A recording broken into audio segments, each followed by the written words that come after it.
பூமியில் வாழ்க்கை ஒரு கனவு போன்றது. ஷேக்ஸ்பியரின் தி டெம்பஸ்ட் என்ற நாடகத்தில் வரும் வார்த்தைகள் கனவுகள் உருவாகி களைவது போல நம் குறுகிய வாழ்க்கை உறக்கத்தோடு சுருண்டு கிடக்கிறது என்று அழகாக கூறுகிறது.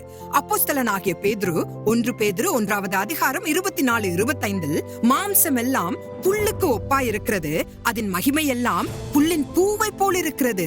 புல் உலர்ந்து பூ உதிர்ந்து போகிறது, கர்த்தருடைய வசனமோ என்றென்றைக்கும் நிலைத்திருக்கிறது என்று எழுதியுள்ளார். வாழ்க்கை ஒரு கனவு போல மிகவும் தற்காலிகமானது.